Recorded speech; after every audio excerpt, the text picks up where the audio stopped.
Our Gunbower Forest project is funded through the Australian Government's National Landcare program, and we work also very closely with the local community.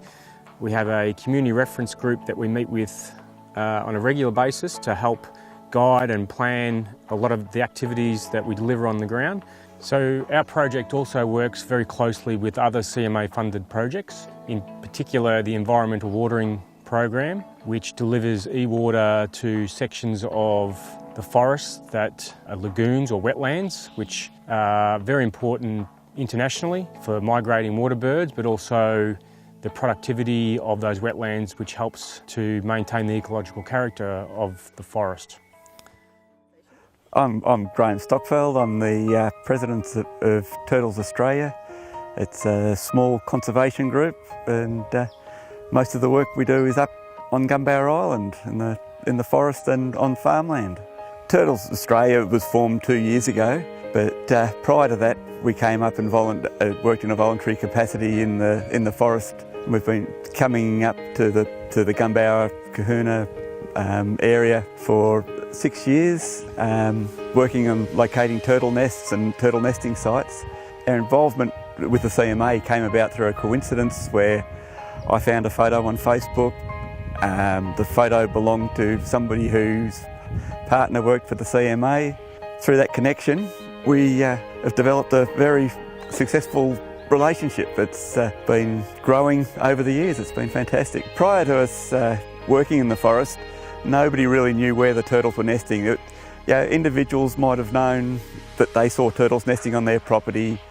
People walking around the forest would see the eggs scattered around on the forest floor, but there was no database, no collection of the information, and that's what we've done. And through collecting and identifying these key nesting sites over the last 6 years, it's allowed the CMA to target their fox baiting programs or fox control programs. They've tried a lot of different things. Hopefully we'll come up between us with a method that's going to decrease the fox predation on the turtle nests. At the moment the foxes are getting around 90% of the turtle nests, which is unsustainable over the long term. If we can get it down to around 70%, apparently the scientists tell us that that's going to be enough of a decrease in the predation to have a successful ongoing population of turtles in this area. I just love coming up to the forest. I take 2 or 3 weeks a year off work and come up here, and it's just fantastic to get out into the forest. It's just such a magic part of Victoria. The connections we're making with the local landholders is brilliant. The local community been so supportive. Well, we've built a relationship over the last 6 years. Started out with one farm. We know it seems like half the district. I had a call this morning from somebody that lives the other side of Kundruk, where we're going to go out this afternoon and try and find a nest on his farm where he saw a turtle nesting. Locals doing temporary protections of the turtle nests. We can go back and do a permanent protection, and those turtles will then survive until they're hatched. We also work very closely with the traditional owners of the forest, so that's both Yorta Yorta and Barappa Barappa nations, and they work on both our community reference groups and also with our direct on-ground works, where they undertake a lot of the activities in conjunction with our field staff. John James is my name. I work for the North Central Catchment Management Authority. My role here on Gunbower Island is that of a catchment restoration officer, which is primarily involved with threat abatement to some of the significant areas we've got on the island. We've actually identified 10 sites that we work on, and basically these are identified because of the values they hold with flora and fauna, and also because their RAMs are listed, they're very significant for the bird life, migratory bird life we have coming through this region. A lot of the role here was, once we identified the sites, we've really been out, we've mapped a lot of the sites. Main focus primarily was on weed control. We've got some new invasive weeds coming onto the island. Bridal creep was probably one of the more significant ones, and we've got the traditional weeds, horehound, Patterson's curse. The history of these weeds, I think, dates back probably to the 50s, when there was stock grazing allowed on the island. A lot of weeds were introduced there. There's obviously no hygiene standards there. It was brought in from stock that were coming in from the plains around Mount Hope. So this is where a lot of it originated from. And I guess over time that has increased with, I guess, some of the activities that are involved on the island. A lot of it around recreational camping, logging, as I mentioned before, stock movement, that sort of thing. Which brings us up to present day and the role that I'm in. So this is probably a typical site here where we've got boxwood land running up onto lunettes out the back here. What we've done, we've had Indigenous crews come through here. They were working with us for a time. We've gone through, identified a lot of the weeds, which were mainly boxthorn in this area. And on the lunettes we get infestations of horehound and Patterson's curse. We've really got that down to a monitoring program, so it's a yearly run through where we go through, identify any of these and just do follow-up stuff. Following on from that, within this site, we identified we're getting a lot of vehicle access coming through, and in fact an excess of tracks which have originated over time, I guess, through firewood removal, fishing parties going in looking for campsites and that sort of stuff. So this was a fairly valuable asset here. We've fenced it off to exclude vehicle access, and what was actually happening was we've got one of our threatened species down here, winged peppercress. Vehicles are actually going in and actually forming skid pans on it and destroying that site. So hopefully, given time and exclusion from vehicles, a lot of this stuff will regenerate, and we just continue with an ongoing management program in here.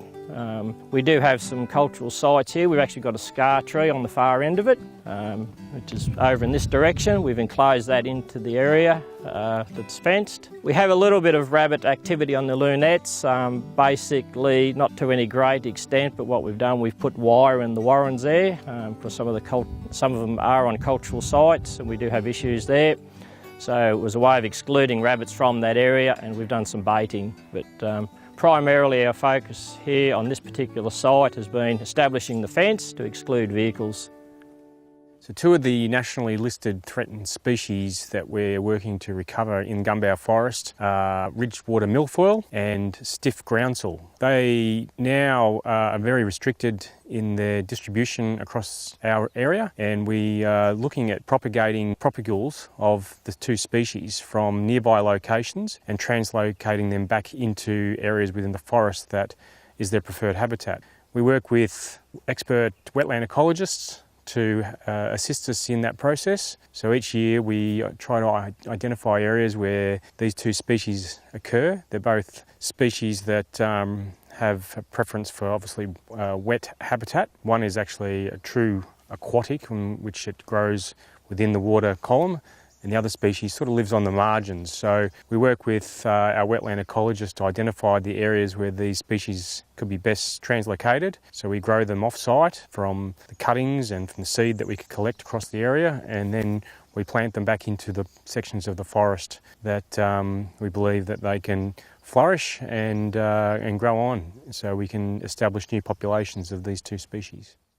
To date, we're halfway through our program, and whilst we've achieved a lot to date, there's still much more to achieve. We are looking forward to working more closely with some of our stakeholders to continue our weed control program in the forest and along Gunbower Creek, the removal of invasive plants such as pale yellow water lily, which we are working very closely with Goulburn Murray Water.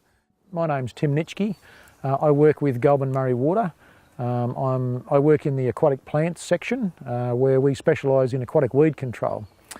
I guess I wanted to say that Goulburn Murray Water values its partnership with the North Central CMA.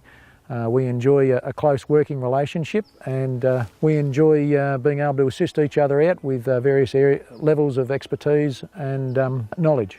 I wanted in particular to talk about the pale yellow water lily program, which is a part of the larger project. This has been an aspect of the project that has been in the making for probably up to a decade. There's been quite a bit of community concern about the pale yellow water lily over the last 10 years, but thankfully due to community pressure and due to organisations working in collaboration with each other, we've been able to come up with a 5-year plan to work on the control of this plant in the Gunbower Creek. As you can see behind me, there's quite a bit of pale yellow water lily growing, especially in the shallow margins of the creek. And we're quite concerned about the impact that this plant is having on biodiversity. It's really starting to take over a lot of the native aquatic species that should be present, and also just starting to choke out the creek from a recreational user perspective as well.